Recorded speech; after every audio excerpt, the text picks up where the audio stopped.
What's up, guys? Welcome to the channel. Today we're going to be talking about bed liners. Okay, so I got, if you've seen some of my past videos, you'll see my 2017 Sierra here behind me.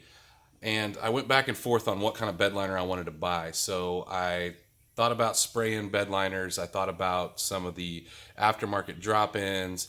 I thought about not even putting one in there. But the problem is I find myself using this truck as a truck, and so I wanted something that kept the bed protected, and I wanted something that if I ever decided to take it out, I could. So that kind of left the only option as a drop-in liner. So what I bought was this.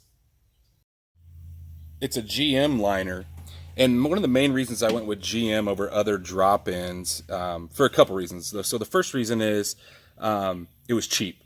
I found this on Craigslist. The guy was going to a spray-in bed liner. He no longer needed this, and I thought, wow, what a great deal. I got it for 50 bucks. You can find these things used relatively cheap. People that are selling their trucks and just trying to part pieces out happens all the time. So the cool thing is, from 14 to 18, they all fit. They're all the same size, as long as, I've got the shortest bed. It's a 5'8" bed. But the other reason is the fitment. So the GM fitment is 1,000 times better than the other liners that I've seen. This truck actually, it fits it really well. You can't get much better than somebody who designs the truck designing the bed liner to make a good fitting option. The downside to like the drop-in liners is a lot of times they want you to drill holes. So you can see here on the header panel, there's spots that you can drill holes, and that is not an option that I wanted to use, because if I decided to take it out, I didn't want holes in the truck.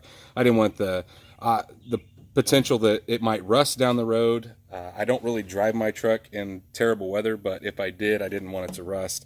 So what I did was I used a Dremel, and I dremeled out a spot to use the factory tie downs. Now, I'll list this part number here too if you guys did not get tie downs with your truck. Mine actually came with 4, so they were here on the side, and when I dremeled spots, like I said, here, and I dremeled another spot. I've got one on order to go in the center, but so I'll have 3 up front, and then I have 1 on each side in the back.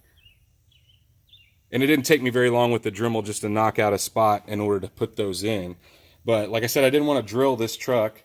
And if you get one used, a lot of times people have lost, or they don't have the bolts that go in the tailgate. This is actually a GM part number I'll list below, but if you buy one of these used, you can buy just the hardware kit separately from GM, and it's really, really cheap. It's like $10 to buy all the bolts and everything that you need. And it also comes it comes with these, which are just like the rubber cover to cover up the cargo strap spots on the bottom. But all in all, I thought it was a really good deal. 50 bucks, you can't beat it. This, I think they're around 200 bucks, 250 bucks to buy one new. And I just didn't see the need when I was hopped on Craigslist and found this, incredible bargain. So another thing that I purchased, and I actually purchased this new and got it from GM, and I'll list the part number below, but is this rubber mat. So obviously the bed liner is kind of like the floor, or the bed floor, stuff slides around. So what this does is it allows stuff to stay in place because it is made of rubber, keeps stuff from moving around. The downside is it doesn't fit perfectly with the bed liner, because it's really designed to go in a truck that doesn't have a bed liner, just to cover the floor. But I was concerned about stuff, coming up and hitting the sides, so that's the reason I wanted to do the bed liner option. But like I said, I will list all these parts down below. The bed liner itself is around $250. The liner is around $100. So relatively cheap option compared to going with the spray-in bed liner, which in this area, in the area that I'm at, generally runs between $500 and $700, depending what you're wanting done, if you're wanting to go over the rails.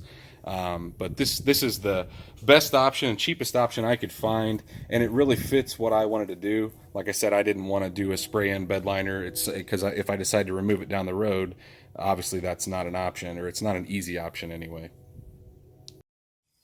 All right, guys, so this is the option that I chose. Obviously, you can't beat the price of what I paid for this. Even if you had to buy it new, it's still quite a bit cheaper than the spray-in liner. And I'm by no means saying anything bad about a spray-in liner. I've had them before. They're great liners, but it's just something that I wanted to go the cheaper option. This one fits great and serves its purpose for what I'm wanting to do. And like I said, down the road, if I want to take it out, I can always take it out. I can go to a spray-in liner. But drop a comment down below, guys. What liner do you like better? What reason do you like it better? I read through all my comments, so I'd love to hear from you guys. What do you think? And if you like this video, guys, hit that thumbs up button. Go down and hit the subscribe button if you haven't already. And make sure you hit the bell icon so you get notified every time we drop a new video. And stay tuned so you see what we do next.